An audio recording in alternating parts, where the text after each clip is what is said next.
thank you for coming. We're real excited to have Dr. Tom Hanchett with us. He's known to many of you and has been known to a lot of us in Charlotte for a long time. He came sometime in the late 90s, maybe, to be the historian of the Levine Museum of the New South. Wrote a great book that I've used and referred to many times called Sorting Out the New South City that I would commend to you. It's really wonderful. Tom has Tom studied at two great academic institutions. He went to three. He went to Cornell, Chicago, and Chapel Hill, but two great schools where he, sorry, yeah. And he's been a great voice in our city. One of the laments that my wife and I often have is a lot of people move here from somewhere. We're glad to have them, of course. Even the Yankees who come, welcome. Don't make fun of us. And one of the things that they don't know is the history of the place. And there's a history in the soil and there's a history of the city that really, really matters. And to know that is really important before we think about policy and what we're going to do next and the kind of people that we are and so on. And Tom, more than anybody else, has helped inform us about those things. So, Tom, we're glad you're here. Welcome. Thank you so much.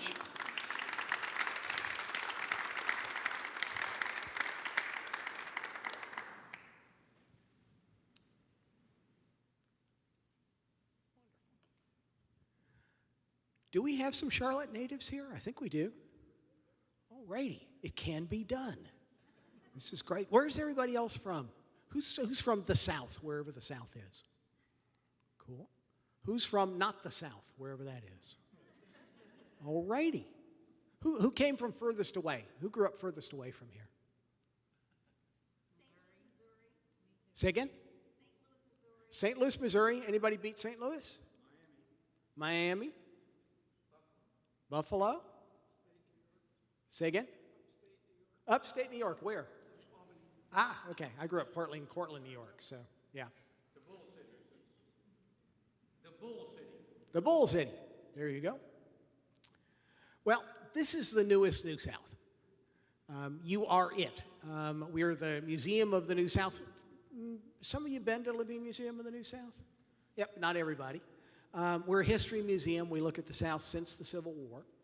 And we have staked out a job for our museum. We are part of the civic fabric in a way that turns out to be really cutting edge. A lot of museums, when I was growing up, were places where the old muskets and the petticoats and the old stuff was. And we got old stuff, but that's not our primary reason for being. We are a museum that uses history to build community. In a city of newcomers, a city where we've got longtime people, people who've just arrived, the thing that they bring with them are their stories. And history is just a fancy name for stories. So what we really try and do in our permanent exhibit, which is called Cotton Fields to Skyscrapers, and in our temporary exhibits, is to tell the stories of folks whose families were sharecroppers, folks whose families were landowners, folks whose families built textile mills, folks whose families worked in the textile mills, folks who've been here all our lives, people who are just arriving now from South Carolina or South America or Southeast Asia. And the permanent exhibit, Cotton Fields to Skyscrapers, takes you through a series of environments as we moved from field to factory to finance since the Civil War. The New South is from the Civil War forward. But the newest New South is this thing I've been handing out brochures for. If you didn't get one, come up afterwards. It's a new exhibit called Nuevo Lucian. Nuevo Lucian is a Spanglish word. We just made it up. Didn't exist. Nuevo is new. Lucian, evolution, revolution, not sure. In the last 25 years, Charlotte has gone from a place with almost no immigrants. Couldn't even get a decent slice of pizza, much less a bagel. I can remember when the first restaurant opened on South Boulevard where actual Mexican people were cooking Mexican food. And we've gone from that to being the fastest growing major Latino metro in the United States. In the 90s, we were number 4. Since 2000, we have been number 1. And only about half of the new immigrants, foreign-born folks, are Latino. The other half are coming from Southeast Asia, from India, from Korea. I go to a grocery store on Independence Boulevard called Super G Mart. Anybody been to Super G Mart? Oh, write it down. It's so cool. It's out by Lebo's, kind of down at the bottom of that hill with all of the auto places on it. It's a family from Korea, came to Greensboro, started a grocery store, came to Charlotte, took over an old Bilo.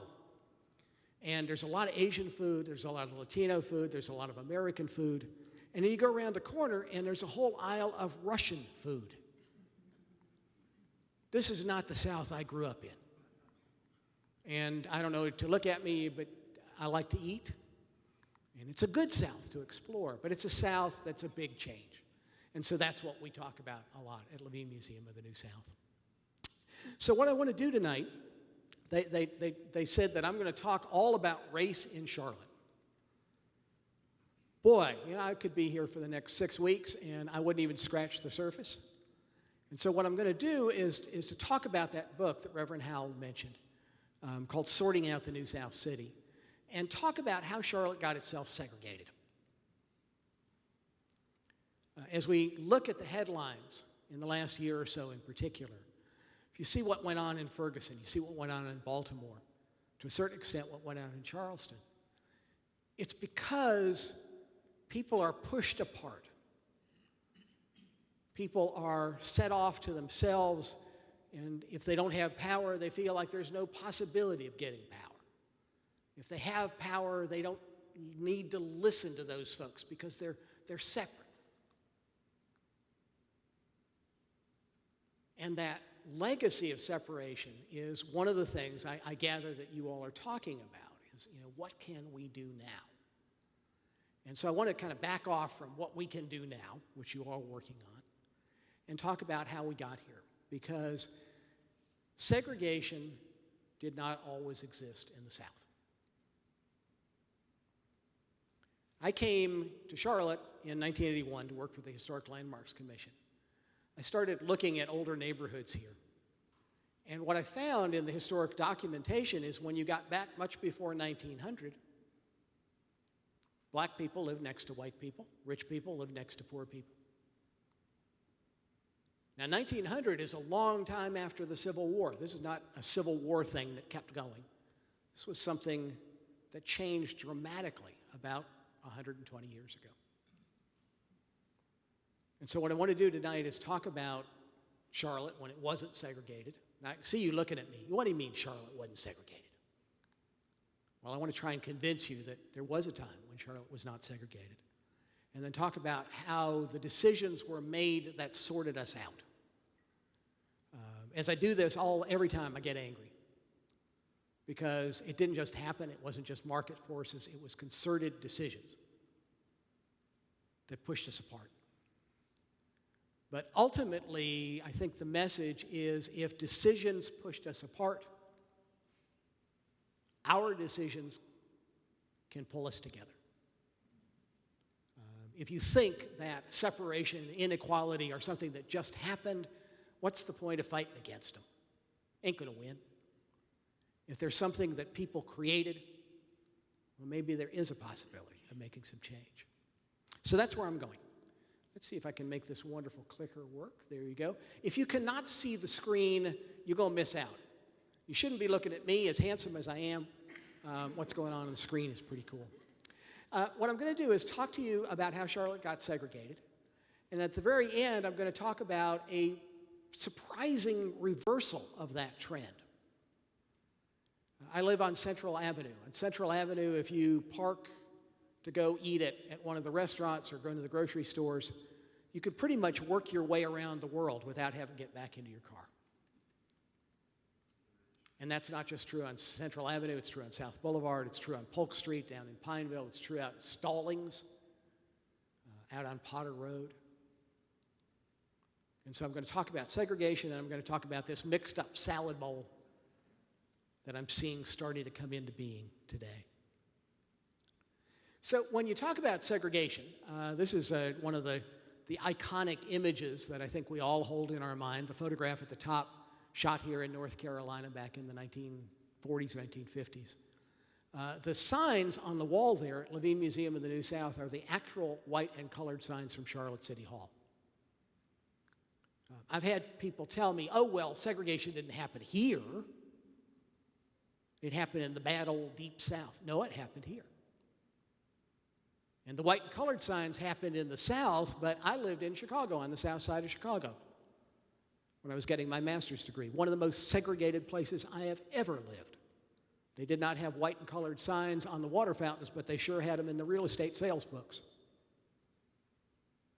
And so what I'm talking about, I'm going to pick on Charlotte because I love Charlotte. I know Charlotte.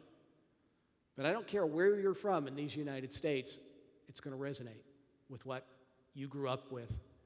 And if you're like me, what you took for granted. I said I got into this writing this book called Sorting Out the New South City. Studied the older neighborhoods here for the Historic Landmarks Commission, Biddleville and Fourth Ward, and Elizabeth and Myers Park and Dilworth. And I can remember when people said, oh, don't live in Dilworth.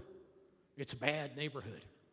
I said, well, maybe I'll move over to Myers Park. They said, don't live in Myers Park. It's going down. It's a bad neighborhood. And so those of you who are young people or are new to Charlotte, neighborhoods change. And even in my lifetime, I can remember those changes. But as I was doing this work, I discovered the city directories. City directories are like phone books, come out every year. They have more information in them. They say not only the homeowner, but who the person's married to, what they do for a living, where they live, that kind of stuff. And when I got back before 1900, I found this strange situation where everything was all mixed up. And I tried to map that. I don't know if you can see this at all, but this is First Ward. First Ward in Charlotte, 1875. All of Charlotte, until about 1900, was within the I-277 belt loop. Little tiny town, 20,000 people by 1900. But by 1875, it had gotten big enough to split into 4 election districts, 4 wards. You've heard about the wards, election districts. They split them on Trade and Tryon Street. The bottom of that slide is East Trade Street. The left-hand side of that slide is North Tryon Street. And what you're looking at is the area where Levine Museum of the New South is. Just to kind of basically orient you, if you wanted to go to Second Ward, you'd go south from there to where the government center is today. Third Ward's where the football stadium is. Fourth Ward is where Discovery Place is. So I was working along here, and I was looking at the city directories. And I picked out 1/4 of the city to see who lived where. And I did this because as I looked at the city directories, there were some names that had a little C next to them. What do you suppose the C stood for? Colored. Now that's really obnoxious, but for somebody who's interested in social patterns, it was really useful. In First Ward, there were C people and non-C people living on the same street.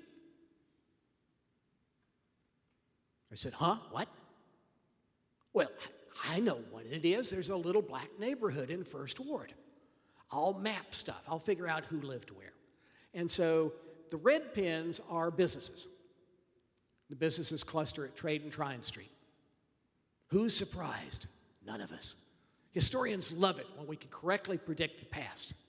I knew that was going to happen. Put the red pins in, there they are. Now, in amongst the red pins, you will see other colored pins. And that's because at that point, see this little tiny slide, hope you can see it a little bit.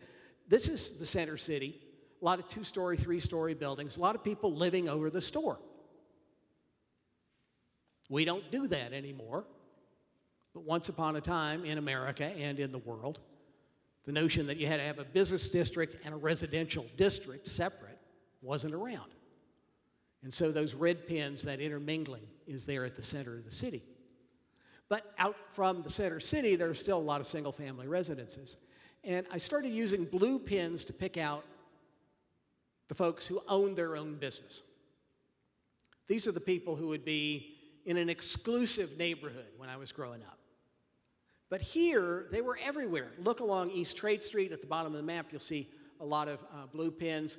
But if you look up into the map, nearly every block has a business owner in it. There's no exclusive neighborhood. Green pins, folks who were white collar but didn't own their own business, they're in every block. Brown pins, folks who were ditch diggers, harness makers, manual laborers, they're in every block. This notion that we have to sort out the city by class, by economics, they haven't figured it out yet. White pins, people who did not say what they did for a living in the city directory, so I just put them in there, they're placeholders. And then the yellow pins. The yellow pins are those folks with the C next to their name. And if you look towards the upper right of that map, you'll see 4 or 5 African-American folks kind of clustered together. In the middle of the map, there's, I think, 4 of them clustered together. Lower left-hand map, behind that photograph, there's another 3 or 4. But basically, there are yellow pins in every block of First Ward. This is 1875. This is 10 years after the Civil War. Charlotte had doubled in size. The railroads had come through. We were a hot spot. Charleston was going into the decline. Charlotte was doing real well. They were building new houses. If they wanted to build a well-to-do neighborhood, they could have done it. If they wanted to build a black neighborhood, they could have done it, but they didn't do it. And so here you are, 10 years after the Civil War, with a level of integration that just sets me back on my heels. What do you think? Comments, questions, observations? This is a surprise. Yes, ma'am. And let me come to you if I can. Let me see if I can do this so that you can talk into the mic and so that I can hear you. I'm a little bit deaf. I apologize for that. I was wondering if there were any colored business owners. At this point, there are not yet African-American business owners. There may be, but I can't prove that. There are some African-Americans who own their own land. I mean, I looked at this and I said, well, it's a slavery time pattern. And I found things like there's one particular house where behind it, the Myers family, actually, were 2 domestic servants. I'll bet you they're living in the old slavery time quarters. But in the upper left, I apologize, the projector is making the colors shift, and so it's harder to, you have to kind of take my word for this. But in the upper left, there is a yellow pin on a church. It's First United Presbyterian Church. If you know Levine Museum in the New South, it's the church right across the street. What's there now is a brick church that they built in the 1890s, but right as soon as they founded that congregation in the 1860s, they moved into that building. And it's a yellow pin surrounded by, I think there are 3 blue pins, well-to-do white folks, 2 middle-class white folks, 3 manual labor level white folks. Black and white were, the white folks didn't feel the need to flee. The white folks did not feel the need to push the black people away from themselves. So that I don't know about business owners, but landowners, institutional owners, yep. Any other questions, comments? Yes, in the back here. And let me see if I can get close to you here. Hang on a second. The segregation in the churches and in the schools. Yes, segregation in churches and schools had already begun to happen. And so I'm not claiming that there was no segregation, but the kind of segregation I grew up in with the separate water fountains and the back of the bus and all that stuff did not exist. The church segregation, as I'm sure you know, African Americans had been without power in their religious worship. They had to be up in the slave balcony or whatever. And as soon as the Civil War set them free, they said, we want to have our own congregations where we can control our own religious worship. And so that happened very early on, and schools also followed that pattern. But at that point, from the 1860s, when all of that began to gel, for another 30, 40 years, the rest of the kind of segregation, the Jim Crow separation that I grew up with, did not yet exist. Questions, comments? Yes. Let me get to you before you start talking. Do you think this was unique in the South at this time, 10 years after the Civil War? No. When I got into this, I said, okay, you picked a weird year. And so I looked ahead about 10 years, found the same pattern here. Said you picked the weird ward. I looked at other wards, including 2nd Ward, which eventually became an all-black neighborhood. And I said, well, there's something weird about Charlotte. I got a job working in New Bern, North Carolina, studying older neighborhoods there, found the same pattern. I love going to Atlanta. I love going to Sweet Auburn, the Black Main Street, all of the Black Business District at one end. At the other end on the hill is the home where Martin Luther King grew up, where Daddy King was the minister. And the Park Service now owns all of the houses around there. And when I was doing this work at the first time, they had kind of temporary plaques out front, I don't know what's there now, that said who had lived there when Dr. King, Reverend King Sr. Bought the house. And there were black people, white people, middle-class people, poor people, corner grocery stores, rental houses, all together in that neighborhood in the years of the late 19th century. And so this is a pattern that you see everywhere in the South. And I think if you change the lens a little bit, you also see it in northern cities if you know where to look, and that kind of integration. You could certainly see it as you go around the world. Go to Philadelphia. Go to Benjamin Franklin Historic Site. Benjamin Franklin, the richest and most cosmopolitan person in the United States, came back from Europe to be part of the colonial government and built a fine house in Philadelphia on the same lot as his printing operation and the homes for his apprentices. Try getting that past the zoning board today.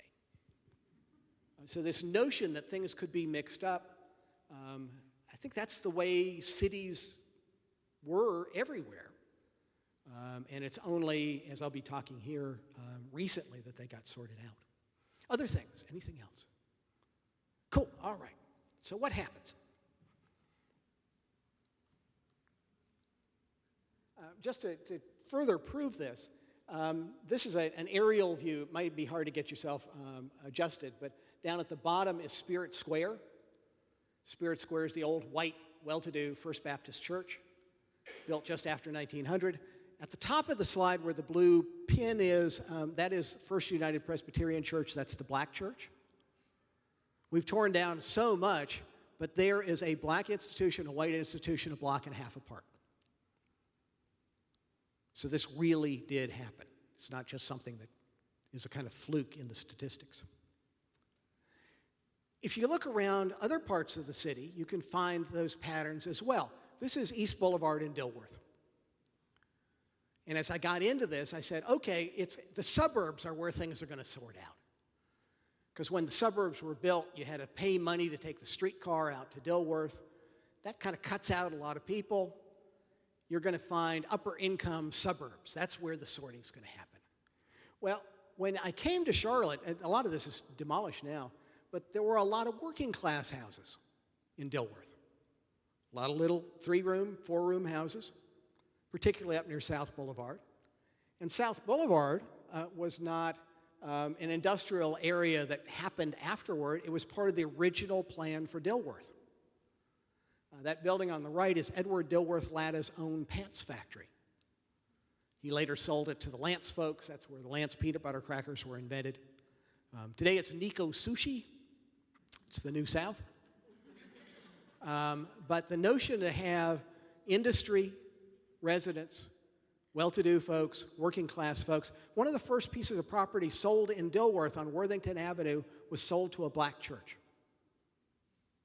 African-American people lived in Dilworth early on.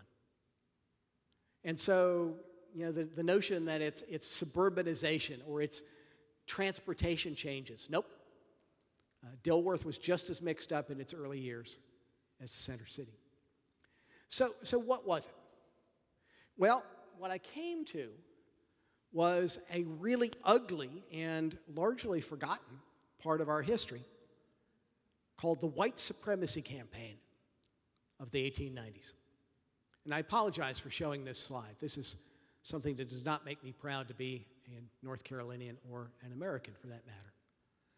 And I'll give you a little bit more background than I might for some folks because you're really grappling with, you know, the aftermath of these changes. What happened in the 1890s was that there was an economic downturn.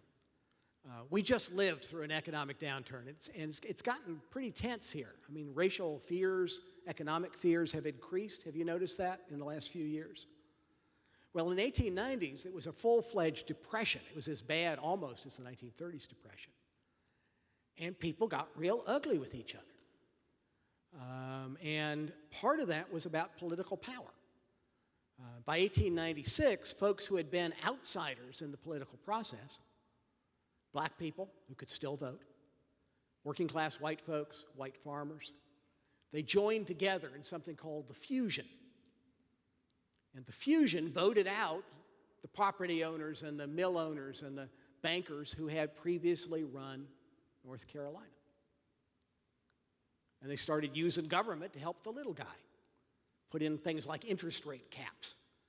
If you were a farmer, you take out a loan in spring, you pay it back in the fall, you might pay 40% interest. They said, we're going to use government, we're going to cap the interest 10%. A lot of things like that. Well, that new use for government, helping the little guy, angered the people who had just lost power. It is liberty run mad, said the wife of the richest cotton broker in Charlotte. How dare you take government out of the hands of the men who own the property and put it in the hands of those who are ignorant and own no property, said the Democratic mayor of Charlotte. The Charlotte Observer, which was very much on the side of wealth and power, those were the advertisers, those were the investors. Charlotte Observer had a little editorial that said it was time to end this rule of Negroes and the lower class of whites. How do you do that? Front page of the Charlotte Observer, 1898, there's a headline says, what will be the next campaign issue? Have to find a wedge that'll split this black-white coalition. White supremacy is the issue. If you can convince white folks to vote white instead of voting for their economic interest, the folks who had held power can get it back. And this cartoon from the Raleigh News and Observer, there was very similar things in the Charlotte Observer, part of a concerted campaign to make us fear each other. Black people actually never controlled any part of North Carolina politics anywhere. But you'd be scared that they might.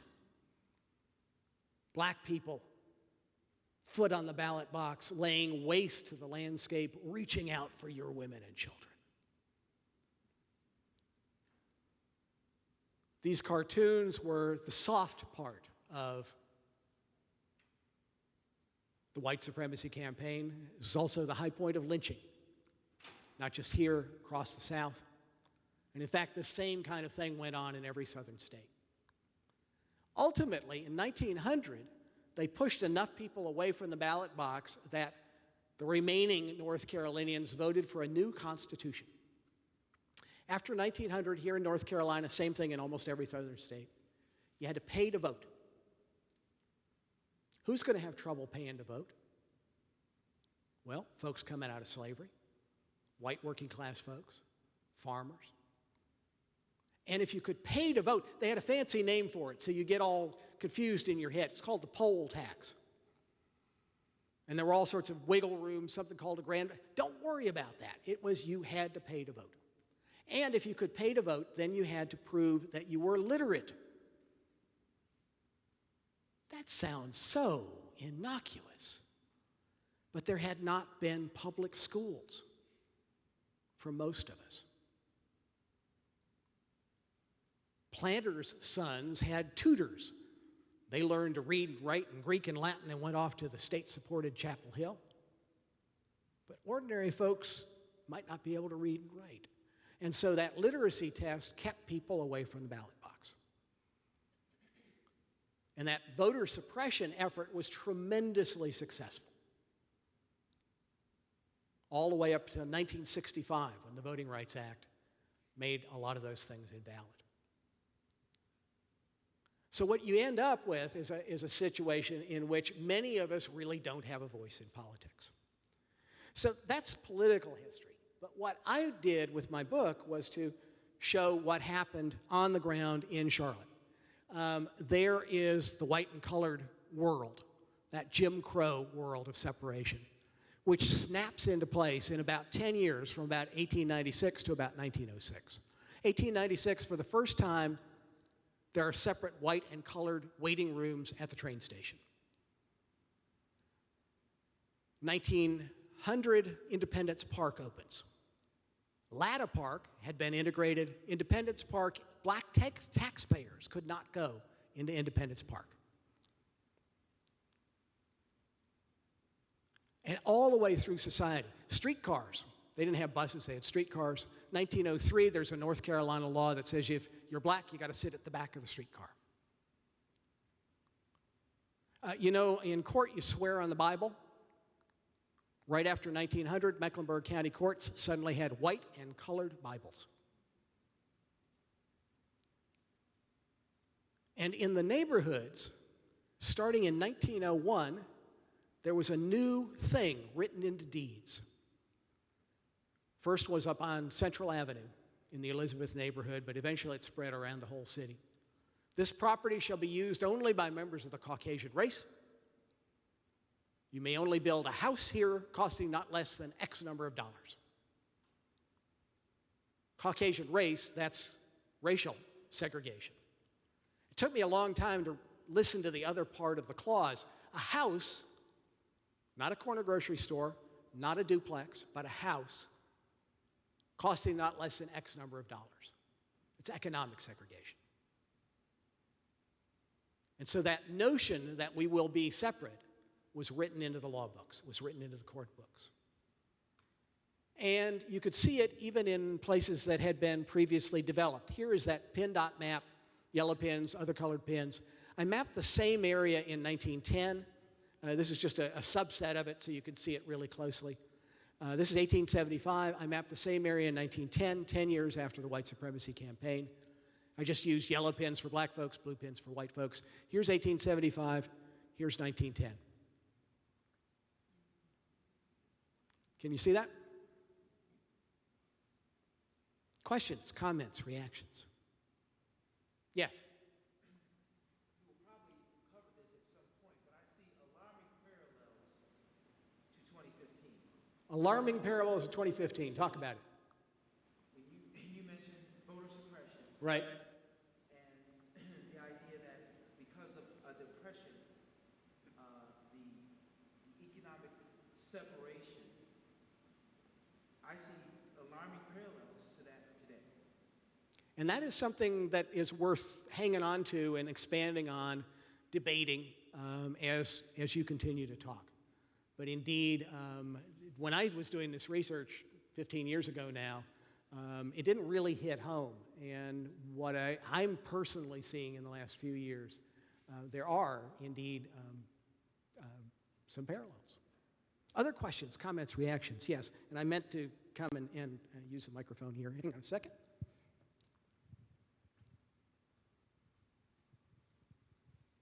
Yes, how much do you think local and state legislation was a cause of some of this segregation? At that point, government was much, much smaller than it is now. If you know what's going on now with the debates between what Raleigh wants and what localities want, as far as I know, those kind of debates weren't happening at that point. But that's a really good question. I haven't really thought about it. That would be something to check out. What was going on locally did reflect a sea change in Raleigh. And in some ways, that is a parallel with what's going on now. Did I see a hand here? Yes. It seems as though if my rights are taken away, then I might be angry. What happened then? As the rights were pulled away, there was anger. And some of that anger is still in the ground. I mean, if you talk to people, old line African Americans anywhere in the South, if they're well educated, if the stories were passed down from generation to generation, they will tell you about lynching. A lynching that happened in the 1890s. They still remember that. Here, when the streetcars were segregated, the local ministers put together a boycott. They said, we're not going to ride the streetcars. But there were not enough well-to-do African Americans with that streetcar fare to keep the streetcars integrated. And so that anger is something that's in the ground. Yes, in the back. Hang on a second, let me come to you.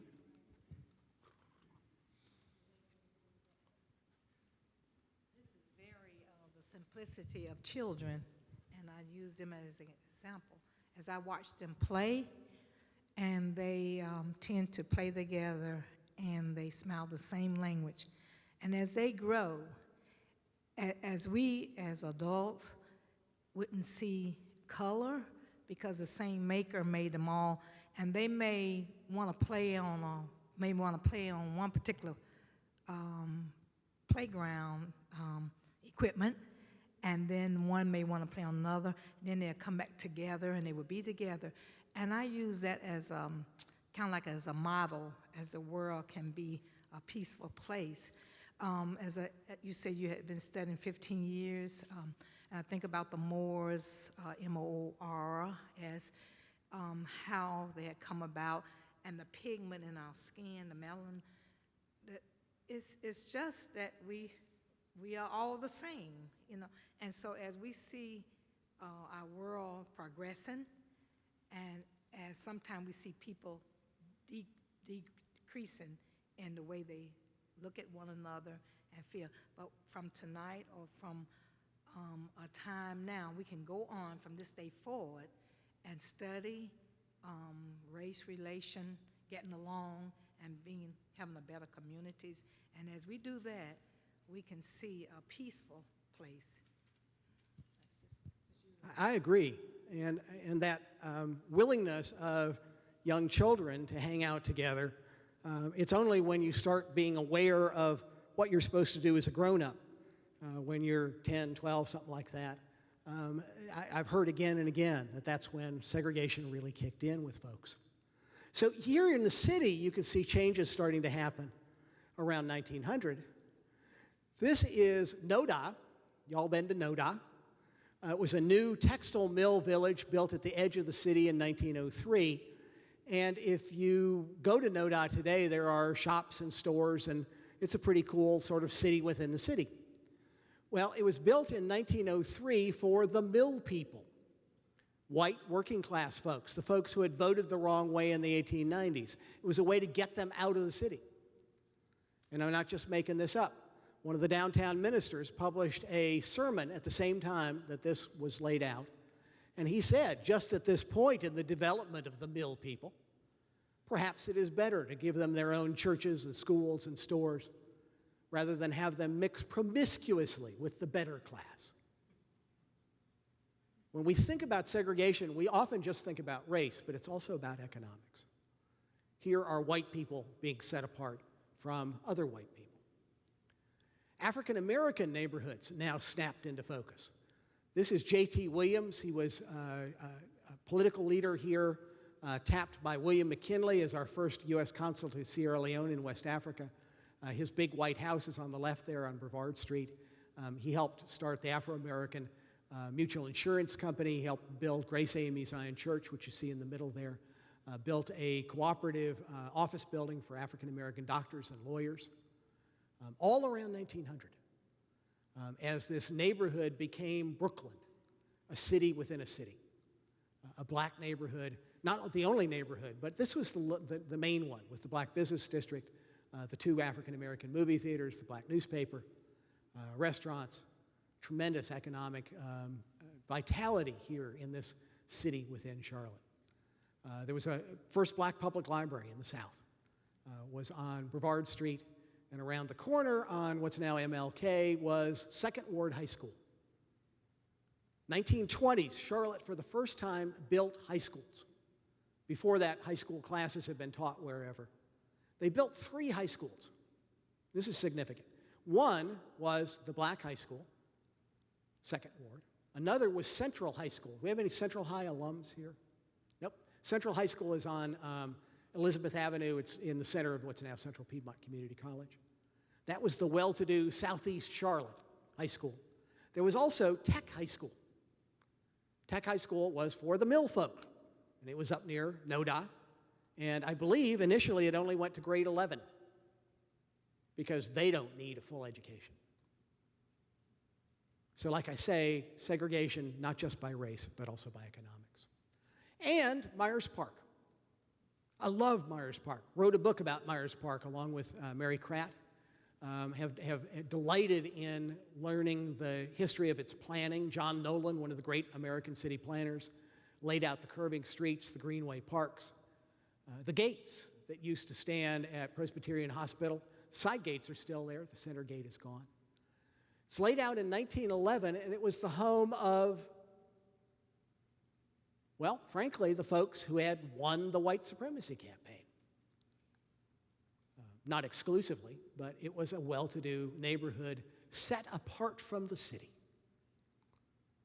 I can't prove this, but you leave the city, which has a straight grid, and you come into this area. Has anybody ever got lost in Myers Park? I don't think it's an accident. So what you do is you start to get neighborhoods pulling apart, neighborhoods that are identified by race and by economics. Then things get worse. In the 1930s, there is money from the federal government to help with a banking crisis. Remember the 2008 banking crisis? The mortgage market froze. Nobody would make loans anywhere. They were scared. Same thing happened in the 30s. Federal government said, hey, well, what if we mapped American cities according to credit risk? So if somebody in Boston has money, they know they can invest in a particular neighborhood in Charlotte or Youngstown or Pasadena or whatever. And so this is the Charlotte redlining map. Green lines were drawn around the well-to-do neighborhoods where a banker could make a loan and be pretty sure it would get paid back. Look at the lower right and you see where we are today. Myers Park, Eastover, to the left, the curving streets of Dilworth, up at the top, the country club area. Green were the good credit risk neighborhoods, blue, the next best, Elizabeth, Plaza Midwood. Yellow, red, bad credit risk. Banker, if you want to make a loan in this area, it's up to you, man, but we're giving you this map so you don't do something stupid. These were secret maps. I don't think they were officially top secret, but they went to lenders. And if you were African American, if you lived on the left side of that map near Johnson C. Smith University and you were a professor, I actually found the letter at the National Archives. The guy who drew the map said, there are professors' houses here around this black university. You sure this is a bad neighborhood? Letter comes back from Washington. They're black, redline it. Redlining means that you go to the bank and you want to take out a loan to buy or sell a house. They ain't going to talk to you. They'll be real courteous, but they're not going to talk to you. I give this talk to a lot of different folks. And I gave it to a bunch of teenagers not too long ago. And a black kid said, oh, that's why black neighborhoods look so sorry looking. And he's right. Not all black neighborhoods look sorry looking, but there's a lot of absentee landlords. A lot of folks who are not invested in the neighborhood personally. And that's stronger in black neighborhoods than in white neighborhoods because of redlining. It's not the market. It's not the character of the people. It's these maps. And it wasn't just redlining and lending. It was also how to get a mortgage. Federal Housing Administration, one of the great heroic parts of the New Deal, Federal Housing Administration helps banks make the first long-term loans. Used to be if you got a mortgage, you had to pay it back in 5 years. All of a sudden, with FHA, there were 30-year mortgages. That's how my dad bought his house, FHA mortgage. But the FHA did not want to be stupid. FHA did not want to invest in neighborhoods that were going to go bad in 30 years. So they hired a social scientist in Chicago. They said, go around and find out what's a good neighborhood, what's a bad neighborhood. And what he did was to write down the prejudices of Chicago at that moment. The most desirable groups come first in the list. Those exerting the most detrimental effect appear last. A good neighborhood is just a neighborhood with English, Germans, Scots, Irish, Scandinavians, maybe North Italians, possibly Bohemians or Czechoslovakians. Those are my people. I think I'm angry to be third, but I should probably be relieved. Poles, Lithuanians, Greeks, Russian Jews of the lower class, South Italians, Negroes, and Mexicans. Isn't this something? This is a federal lending requirement. If you want an FHA loan, you have to have deed restrictions in your neighborhood to make sure that only desirable social and economic groups are there. Reactions, comments, outrage, happiness, I don't know, whatever you got. I hate to sound like a broken record, but here's another alarming parallel. The fact that the developers are not taking advantage of the affordable housing opportunities that are available today, which is another form, I think, of redlining. Yeah, this is something that we were taught as kids, that you don't want to be in a neighborhood with people who are not like yourself.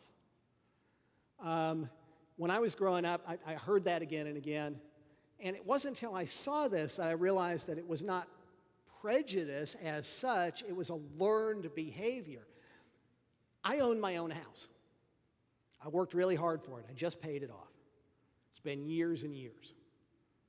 But when I got into the house, my dad gave me a little loan for the down payment. My dad was able to do that because he owned his house through FHA, VA. If my dad was black, I probably would not own my own house. If my dad lived next to someone who was black or was of a different economic group, I would probably not own my own house. So it's not just a parallel, it's one of these kind of self-fulfilling gifts that keep on giving. Tom, do you get into the phenomenon after World War II where you talk about how the black veterans came back and weren't allowed to take advantage of the mortgages that a lot of the white veterans were able to take advantage of to start accumulating wealth? Yes, and I'm just touching the top of the iceberg here. But Levittown, famous suburb. In Levittown, you basically had to be a white two-person family of a certain economic level if you were black, even if you were a veteran. If you were a woman-led household, you had to be the ideal, perfect. I'm perfectly ideal myself, but so many of us aren't. And at that point, it was just cool to do that. And it is one of those things, like I say, that is still in the ground. It's still in the way that people make decisions today, even though this is now illegal. I can remember I took a real estate licensing course. People said, oh, you must not steer people to particular neighborhoods. You must not steer people to, and they said it often enough, so I figured out the message was not exactly what they were saying. Other questions, comments, reactions? Okay, continue with the story. So you start getting rundown neighborhoods on one side of the city, you start getting well-to-do neighborhoods on another side of the city, and then there's federal money about 20 years later to tear down rundown neighborhoods. This is a national program. There's a whole bunch of different pieces, but it comes under the heading Urban Renewal. And what it usually is they tear down the black neighborhood that's closest to downtown. And here, Brooklyn, with the black Main Street, the black business owners, a lot of poor black folks too, was demolished. And those businesses were scattered to the winds. They got a little bit of money so they could load stuff on a truck and get out of there. But in terms of rebuilding the economic vitality, it never came back. I mean, if you just wipe out the business district in every black neighborhood in every city, you're doing tremendous harm. And that was the case here in Charlotte. Today, that's the government center. Nobody lives in the government center. There are no businesses in the government center except for a handful of hotels.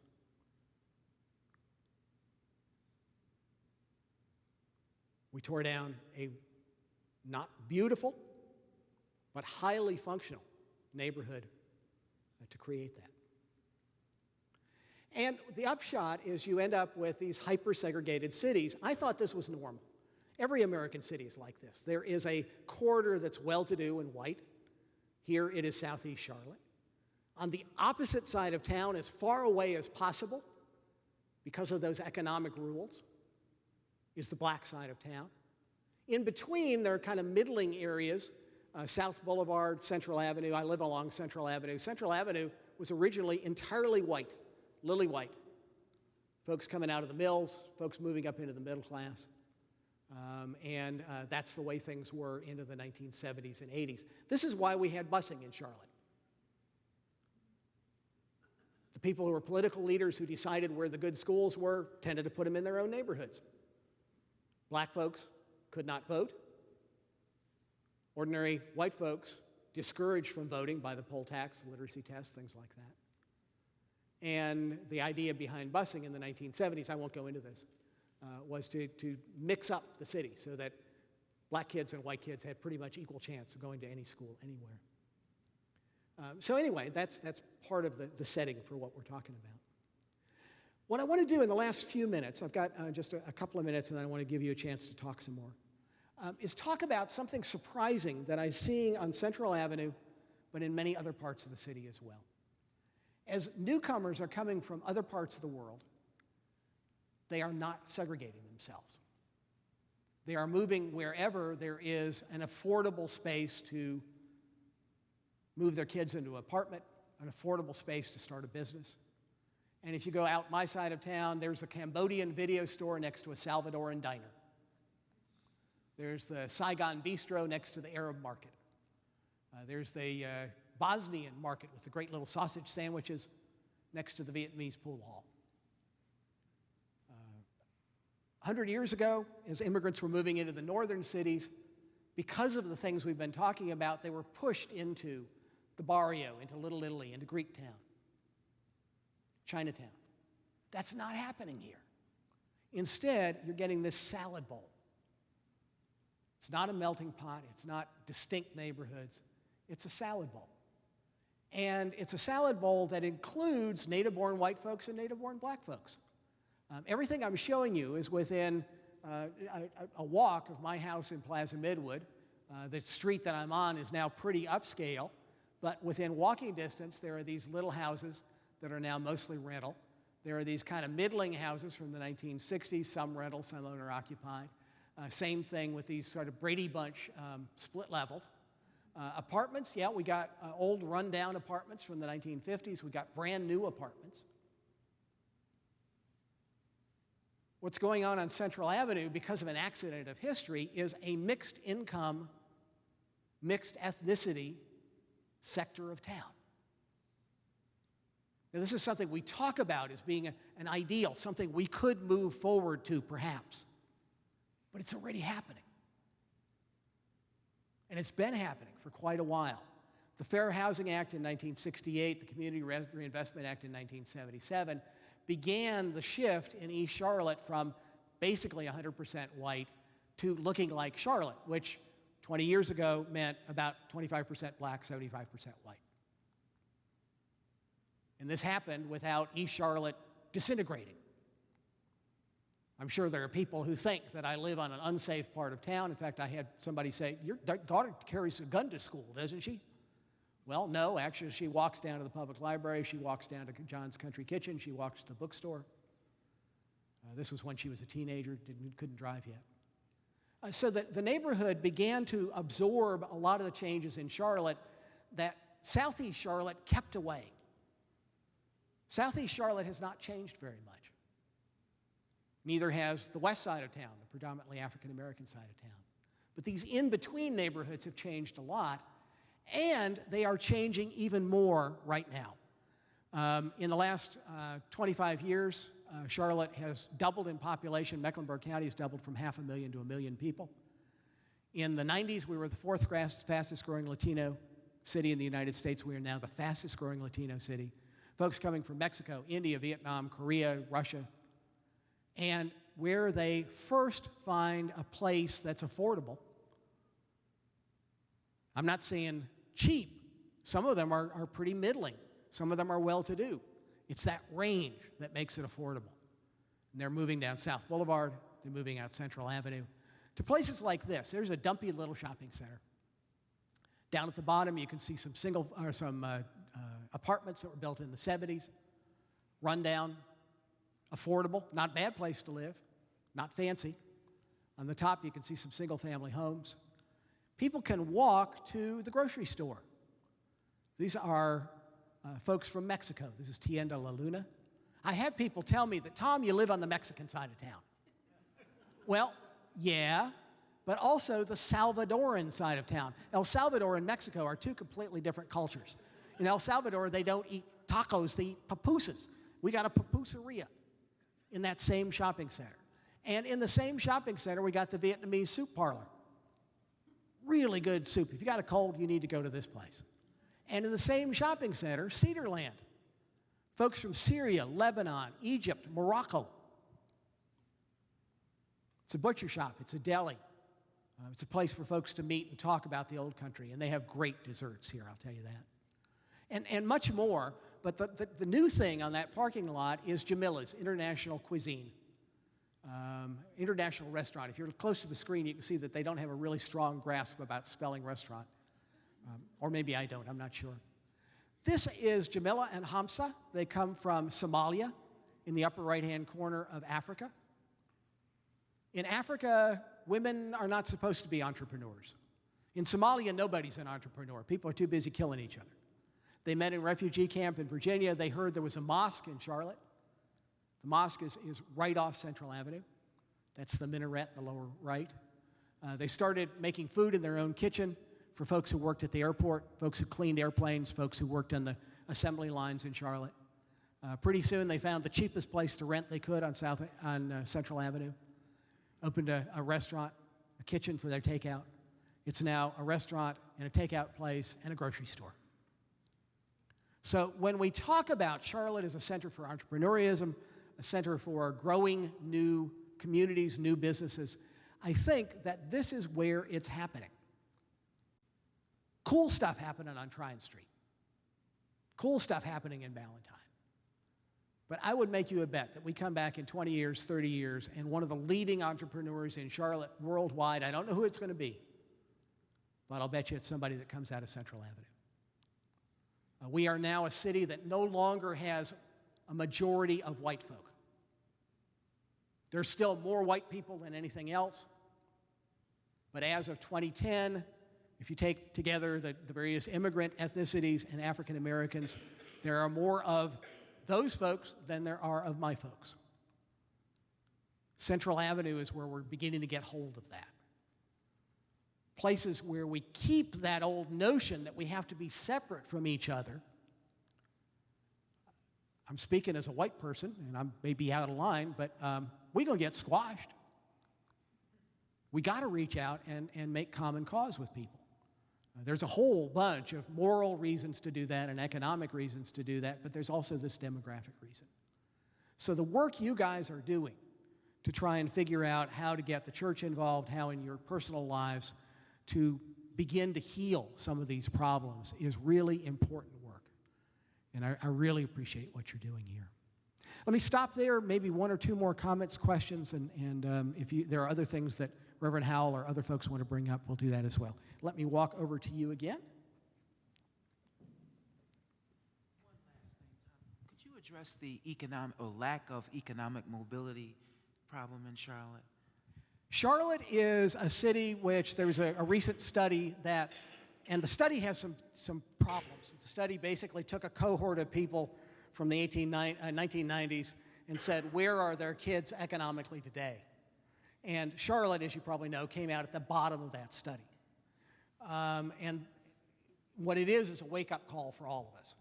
If we have a city where people cannot rise, we have a city where that kind of anger that you see in Ferguson, you see in Baltimore, that anger is justified. And we've got to unjustify that. We've got to fix that. Now, the fact that it was a cohort of folks from the 1990s means it doesn't include a lot of the people who've come here since. So I'm not convinced that the problems that they outline are exactly the problems we need to address now. That gets way beyond where we are now. But in general, we've got to create a place where the American dream works, where you can come here, start a business, create a new idea. Other questions, comments, reactions? Yes?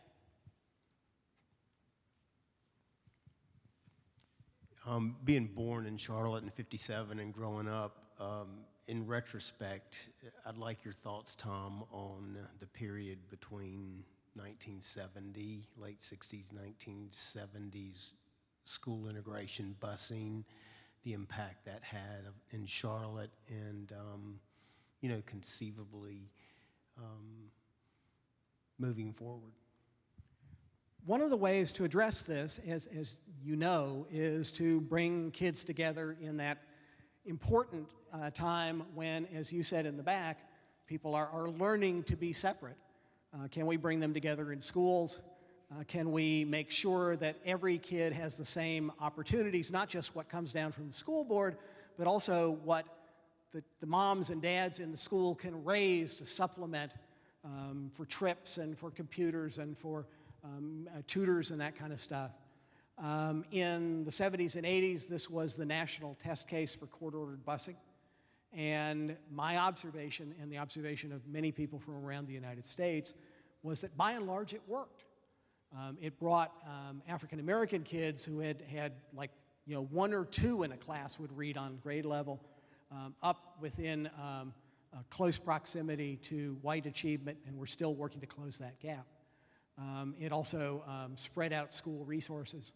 But in the 1990s, as more and more people came in, we had a group of newcomers who didn't know why their kids should get on buses, sued to end that. We had a judge who said that segregation was gone, basically, that the district was unitary. And so since 1999, we have not had busing for racial balance. And you see a lot of resegregation of schools. Not just racial segregation, but in a new sort of way, this economic segregation. And there is an effort right now. Mrs. Howell is working with the DEVA group and Sandra Conway, and I think has talked with you about that, or if not, please do. There's also a group called One MEC who are saying, can we find ways to economically integrate our schools so that we don't have concentrations of poverty, concentrations of wealth? The studies, careful studies, indicate that when you have integration, it doesn't hurt the rich white kids. Scores don't go down, however you measure things. But my daughter went to school at East Meck, still our most integrated high school, I think. And as she's gone out in the world, she tells me again and again that ability to deal with people who are not immediately like herself is probably the best thing she learned in CMS. And so between DVA, One MEC, folks like that, that might be a way for some of you to get involved. Let me hand this back this way. I'm glad you asked that question because, it's interesting sitting here listening to all this. Now, I'm a long timer. I've been here over 25 years now. But when we moved here from New Jersey, my sister, who's an educator, said to me, I had a 5-year-old, and she said, "You'll be fine. Charlotte is the model for desegregation." And so I happen to be a parent. I live in Southeast Charlotte, always have, so I stick up for Southeast Charlotte. But I got here, and I was surprised at the integration, and then I figured out it was because of busing. My child was a black child who happened to live near her school, and it helped. But again, I think African-American parents come and get educated, especially those with some means, but still are willing to try to figure it out. And yet I've had debates with neighbors in our neighborhood at the time who just didn't get it. So I think we have to really talk about, we don't want to, put all newcomers in one basket either. Even though people say I'm not a newcomer anymore, I still consider myself that. But I do think that as we talk about this, we have to meet people where they are. And so it's much more complicated than we think, and we make assumptions. So I think that as families come here, we have to make sure we're doing what you're doing here in your congregation, and let people feel safe to talk about how they feel about it, and not judge them. So I think that's an aspect of it too. And that's really important. There's a generation, I'll end with this and then hand the microphone to you if I might. I think there's also a generational thing going on. I'm getting old. You wouldn't know it to look at me, but I'm going to be 60. And as I said, I was taught not to be with people who are different, not to live in a neighborhood that had homeless folks or whatever. I live on Central Avenue. They just tore down a couple of neat old buildings. I'm annoyed at that. But it's at the corner of Central and Louise, just out of downtown. There are a couple old buildings. There is a gay bookstore. There's a Greek coffee shop. It's really cool. There is a Serbian family that has a pizza joint that they also have traditional Serbian food. There's the Salvation Army Rehab Center for folks coming out of drug treatment, out of homelessness. You want to live there? They just started building 300 new units of apartments for folks my daughter's age. Folks my daughter's age believe that we can come together, I think, many of them, in ways that is kind of on the edge for me. And so I think the kind of discussions that you have here are not only building bridges the way you can see, but they're also building a bridge between so many of us, I think, are roughly my age, this next generation that's coming up behind us. Thank you so much.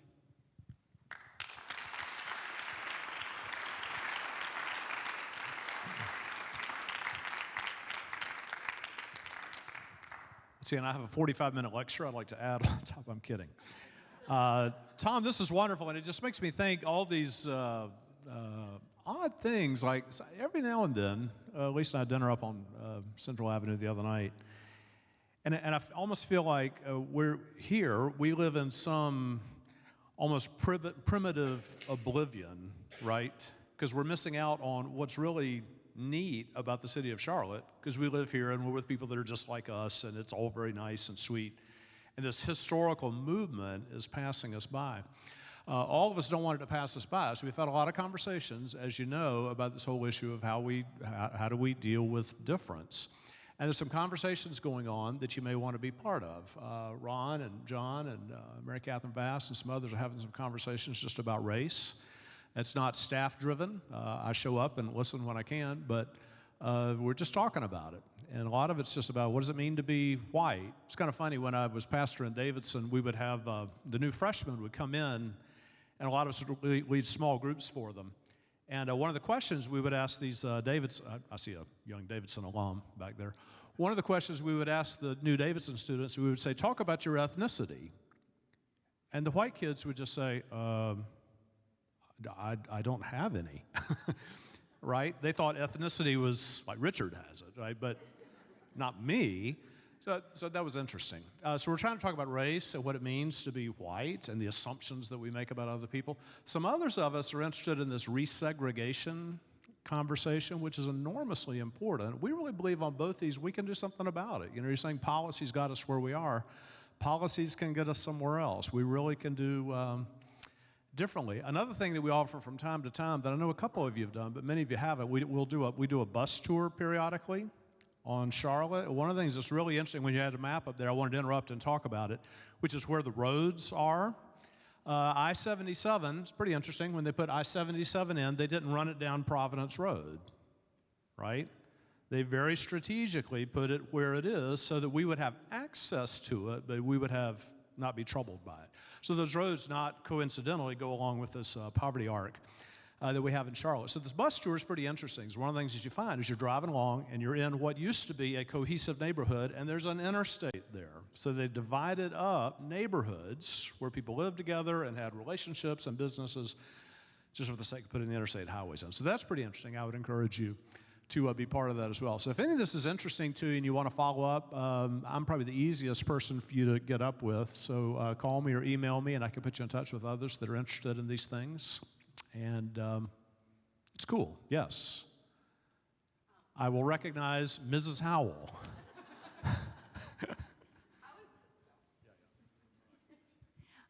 So if you're interested in information about schools and kind of the history of what's going on with it, and then some data and research about school resegregation, the One MEC website that Tom referred to has some great resources there, and then the MECMIN, the Mecklenburg Ministries MECMIN, under the resources tab, they have educational equity, and they have some great resources if you're interested in kind of reading more about it.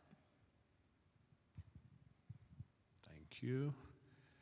And talk to other people about this. You know, it just occurs to me how often we're just in social situations. You know, I'm by my next door neighbor's pool, or you're at dinner with somebody. And what are you going to talk about? You can talk about, the Panthers, or Steve Spurrier resigned. Interesting things to talk about. of course, we can bring up these things. I think it's really interesting. What's going on in our city? What's the future? What are we missing? What are our blind spots? Great conversation stuff. So, Tom, thank you so much. Join me again in appreciating.